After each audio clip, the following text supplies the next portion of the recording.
4 plays, 51 yards after the terrific kick return by Townsend. In 75 seconds, the Knights are already on the board for Gus Malzahn, who in his bowl career now coaches in his 10th tonight. And like he did 2 years ago against Florida, here in the Gasparilla Bowl, trying to pick up another one here tonight. Boomer will kick it away. Christian Leary is deep for Georgia Tech. And Leary off the 1.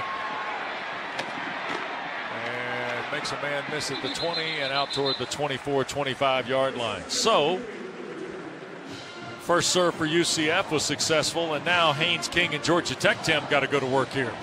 They do, and I think the response really matters, Wes. After that quick strike, after you've been off from playing games for a while, how you respond here, especially with what we just saw from UCF offensively, the last thing you want is a quick 3 and out. 5 games this year of 275 or more passing for King. Jamal Haynes in the pistol with him. They're going to flip it, and what do we have here? Pac-12 crew on hand here tonight in Tampa. Cravon Barrett is our referee. False start. Offense, number 6. 5-yard penalty. Still first down. That's not the way you want to start. If you're Brent Key and Georgia Tech, a unforced error on the first snap here.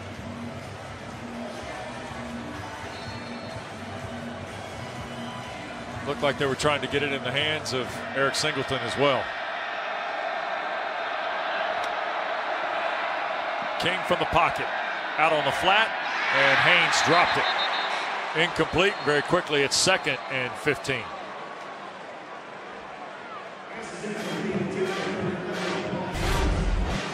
You know, they're running one of these swing screens where there's an escort blocker. You see Dylan Leonard out in front, so it kind of protects the swing.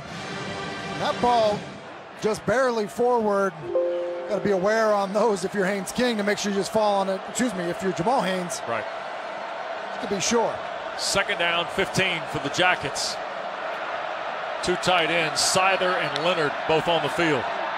You're going to run it with Jamal Haynes straight ahead, and Jamal Haynes gets the first down. They bust right through the UCF front. The Knights allowed 187 yards a game on the ground to their opponent, 14th in the Big 12 and 118 nationally, Tim. You see a great job of movement, just moving the line of scrimmage, which allows Jamal Haynes to get into the line of scrimmage before making his first cut. 15 right on the money for the first down. Flag down. They're going to get Georgia Tech for another motion play as Haynes will pick up 3 to the 37. But I think this is coming back. Seliskar made the tackle. Not sure the tight end came completely set. I believe that was Leonard again for Georgia Tech. Offside. Oh. Defense, number 3.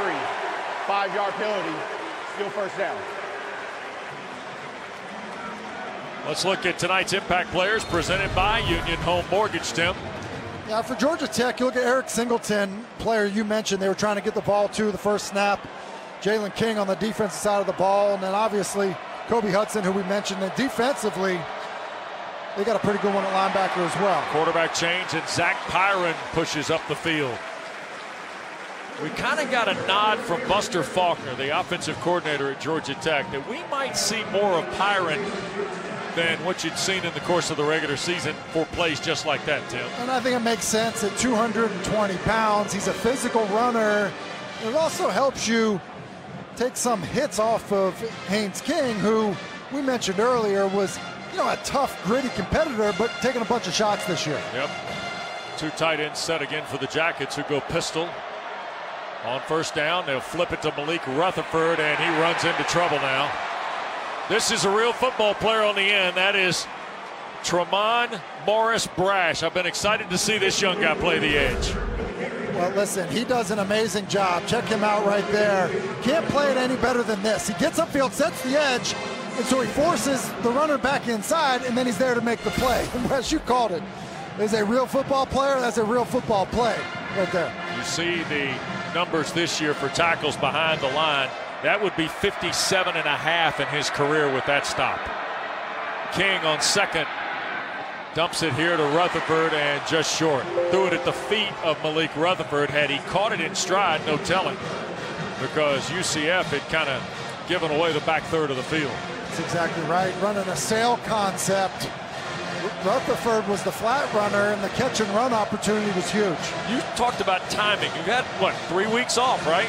I mean, there might be a little rust you're knocking off here. And I think both coaching staffs kind of felt the fear of having some rust. Mainly spoke of it in terms of turnovers, but we've seen some procedural issues and errant throw right there on second down. Play clock down to 3 for King. He'll take the snap. Flush now, back foot throw, incomplete. Singleton was kind of in the line of flight.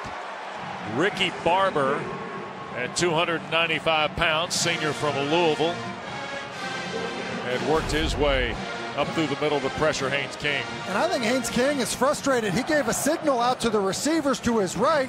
You see him afterwards. That hey, I gave you the signal. I need you to run that route when we get that blitz look. 6 plays will lead to a punt.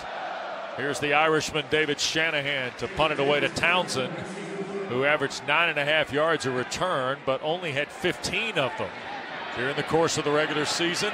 That ball will get inside the 5. The Knights have elected to play it, and we're going to get a tackle back inside at the 2-yard line. Nakai Martinez, I believe, probably feels encouraged by his team's response to that 5-game losing streak right in the middle of the season. Most teams fold. His quarterback came back, got healthier. His team responded well, and I agree with you. Really strong finish to the season. They've had a terrific recruiting class, and they've done pretty good in the last 48 hours with getting guys to play another year who are already explosive. The give is to Harvey. You saw that the play was at the 2, and Georgia Tech's Paul Mawala, the big linebacker, into the mix to put Harvey down just outside the goal line. That is Kyle Eifert, 44. You're going to see 44 and 13 around the ball a lot for Brent Key's team. And Kyler Eifert has got a neck roll that make Brent Key proud from his playing days. Second down and a little more than 10. Plumlee going to throw from the end zone. Sailing it downfield, and Baker makes the catch. Terrific grab. Right in front of Amari Harvey around the 35-yard line. John Rice drops this in a bucket. Drops it in a bucket. It's just a straight go route, and he trusts his receiver. One of the things you do as a quarterback, give your guy a chance to touch the football. He does that with Baker, and Baker now has won the matchup a couple times against him. He's going to throw the football, and he gets bailed out by the fact that his knee hits the ground first. Kyle Eifert, redshirt freshman from outside of Atlanta at Decula, Georgia, has had a really, really terrific year. Leads them in tackles coming in for most of the year. Jalen King and Clayton Powell-Lee in their secondary had been in charge of the tackle performances for Georgia Tech, but Eifert strong finished him. Averaged 9 tackles a game in the last 4 for Brent Key's first full season. Yeah, he really came on. There's no question about that. Really was, I think, just earned more snaps because of how well he was playing, which led to more production as we go back to this. And that left knee after review, replay has determined the runner's knee was down at the 22-yard line. It's going to be second down. So Pac-12 crew on the field and in the replay booth. They go to expedited review to determine that. Nicely done by those folks.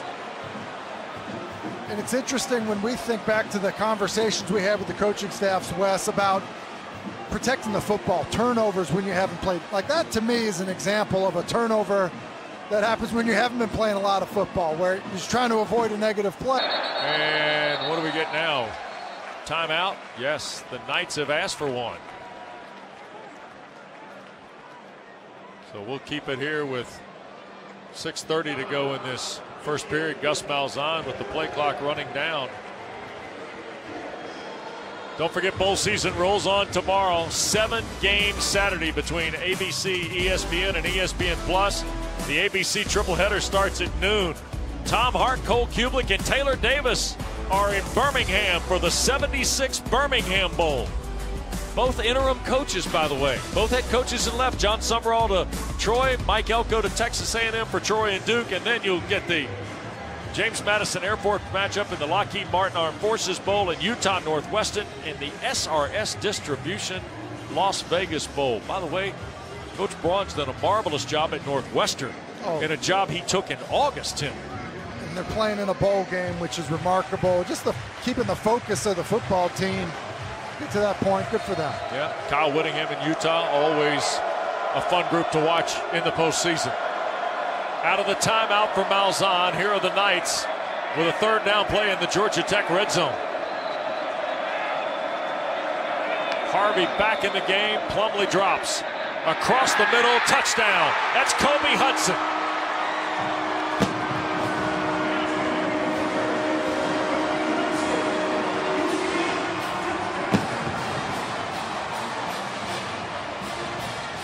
"16-yard strike." Plumlee's got his second TD of the ball game.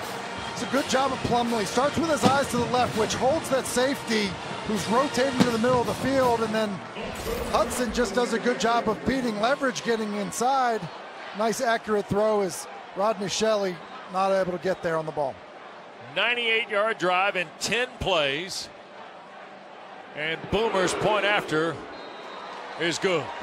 John Rice Plumlee. This ball game tonight, they lead Georgia Tech 14-0. Knights dodged one though. John Rice Plumlee's knee was down before a throw that was intercepted by the Jackets linebacker Kyle Leifert. Haynes King and the Jackets going to get a second chance with it. But here is Boomer to kick it away. 54% of his kicks this year were touchbacks. And this one will be short. And here's Christian Leary off the 6. Leary 25 and down at the 30. Haynes King comes out for his second possession, but before the game, he was mic'd up for us. Luke, you about ready? You about ready? She look good as always. The dance? Whew. I better go buy some rhythm, man. Think they got that on discount at Walmart? Huh? Some rhythm? Straight out of Longview, Texas, Tim. But he's got some rhythm. Yeah, he does. And they hand the ball to Haynes, and the Knights are there. Morris Brash led the charge. Another tackle behind the line for a guy who I think is one of the best edge guys I've seen on tape all year. Yeah, I mean, how quick he gets off the ball, how quickly he kind of gets into the backfield. Just a disruptive player. And it's been an interesting journey for him, but he is one heck of a football player. Sure is. Second down, 14 after the loss. King trying to cut it loose, hit as he does, and dropped coming here to the near side. It hit Haynes in the hands. I'm not sure it was great at either end of the throw. Lawrence pressured King. You saw him get there, and then, Jamal had a chance. Yeah, that one's a good throw by Haynes King because about a foot out in front of the running back catch and run opportunity, which would have kept them out of this 3rd and long. Well, Addison Williams' defense now can peel out on 3rd and long, and procedure on Georgia Tech here. False start, perhaps? False start. Offense, number 55. 5-yard penalty. 3rd down. Well, there's a couple things here. I feel like if you're Haynes King. Now you got 3rd and about 20. I think it's 3rd and 19. Yeah. You can't do anything stupid. Like punting the football here still could be the best thing you can do for your football team. But then there's also this element of somebody's got to calm this group down because otherwise the defense is going to be on the field forever. They're going to hand the ball to Haynes on 3rd and long, and he'll scurry to the 25. It's a gain of 4. It'll be 4th down and 15. Jason Johnson, their leading tackler for UCF, makes the stop. If I'm Haynes King, I'm getting the offense right now, like as a group. The whole offense is a group right now. Just be like, hey, everybody, like, take a breath. Take a deep breath. Like we've been in games before where we've been struggling. We've gotten it right, but like we're better than this just because what's happening to their defense now is going to be a problem. 3 and out goes Georgia Tech. That ball is going to hit at the 40 and take a big Georgia Tech bounce. Townsend and Martinez both run away from the football, I should know, Taylor.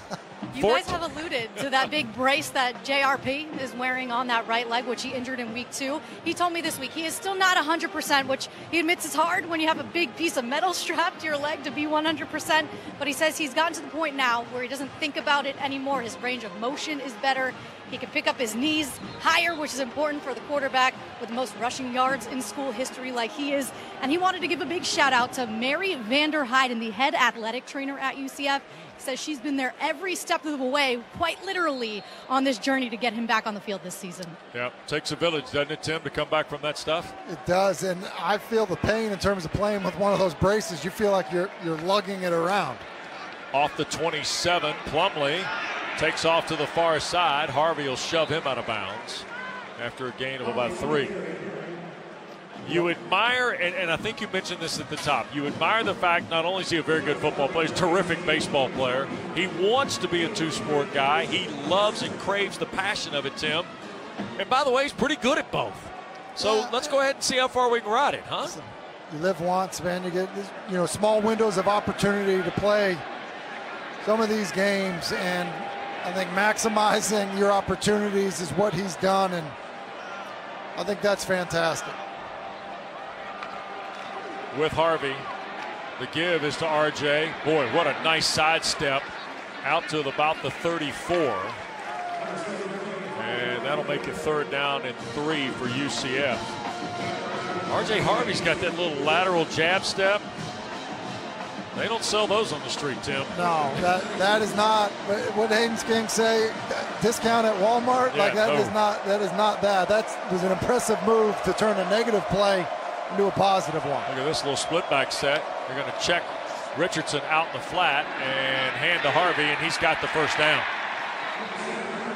RJ Harvey, Paul Mawala finally the tackle, but it's at the 42. It's a 1st down for UCF. There's really good patience on this run. Look at this. He almost just kind of like stops for a second, but then has the quickness to accelerate once again. And I know he's not a big guy, and he mentioned about getting stronger and how that could help him potentially at the next level. But right. I'm impressed with the power he runs with. Yeah, 58 yards already in the ball game for Harvey on 7 carries. And Plumlee going to keep it now. This time working to the perimeter, and a nice takedown in space. That's Clayton Powell-Lee, sophomore from Westlake High School in Atlanta, making the stop for Georgia Tech. Again, he was one of their tackle leaders. He finished the regular season with 66 stops. Ebert had 72. Jalen King had 65. And now 2nd down and 7. Plumlee, long look, takes the signals from across the way to his right. And here's the give to Harvey. Working to the left side, and then ball out, and it is scooped up. That's Miles Sims who comes up with the football for Georgia Tech.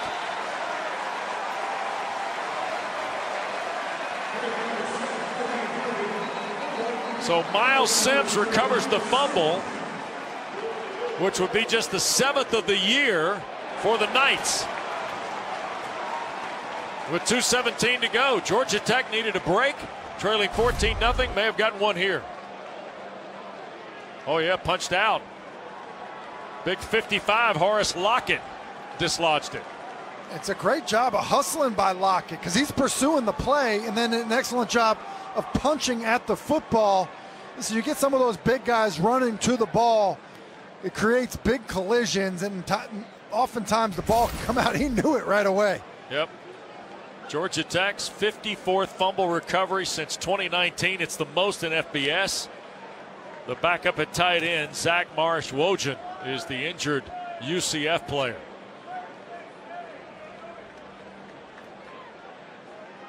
And RJ Harvey, very sure-handed, just got that one dislodged by the redshirt freshman Lockett and recovered by Miles Sims.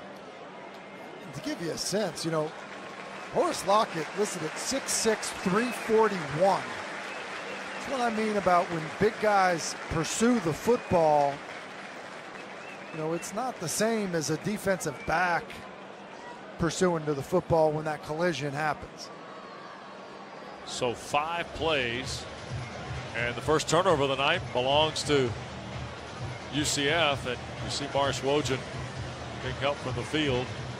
So with 2:17 to go in this first period, UCF, who quite frankly was dictating tempo on both sides of the ball, gives up the turnover.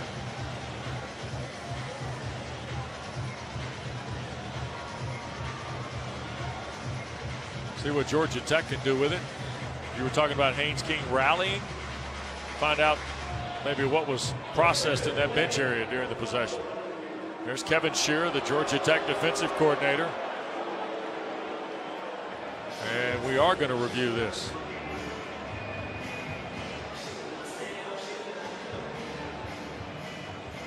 So, Cravon Barrett, our referee, under the hood to have another look here. I guess they're looking to see if there maybe is a knee down. But it looks like Efert's underneath him. Right. Now, I don't know, feels like for sure that left leg is on top of Efert. Now, is there any shot that that right knee scrapes the ground?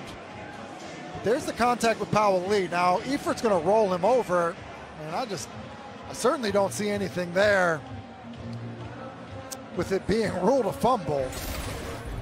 Terrific pictures. Our director, Nick Young, tonight. Adam Coppinger producing our Union Home Mortgage Gasparilla Bowl here tonight in Tampa.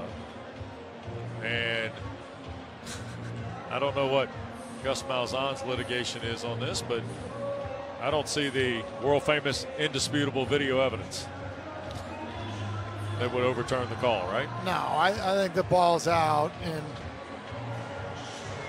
I would say this, you know, we go back, we've had a few Georgia Tech games this year. One of the things that came up was strain to the football. You hear that term a lot from defensive coordinators.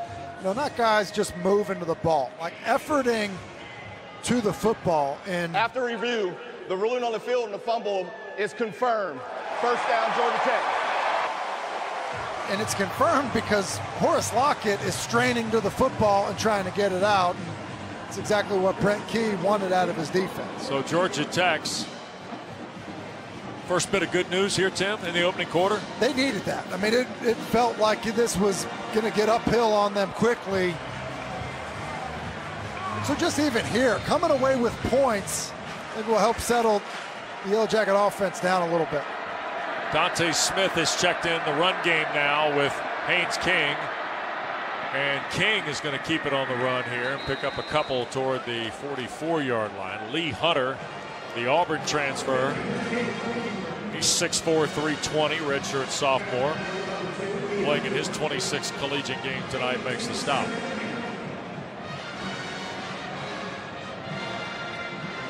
Smith came on at the end of the year. Last 5 games, nearly 400 yards of rushing and 3 touchdowns for fifth-year senior from Spring Hill, Tennessee, who's joined Haynes King in the backfield. Second down. Here on the near side is Smith. And knocked down at the 46, maybe the 47. It'll still leave Georgia Tech about 5 and change for the first. DeCorian Patterson, who has 9 interceptions in his college career, but 7 of them when he was at Middle Tennessee State, makes the tackle. Yeah. And Eric Singleton, number 13 for Georgia Tech's the guy right here. Third down. I would think that that's where they're trying to get the football. Haynes King's just 2 of his first 6, Tim. Smith in motion. Haynes King's going to keep it. Dip through. First down. And there he goes.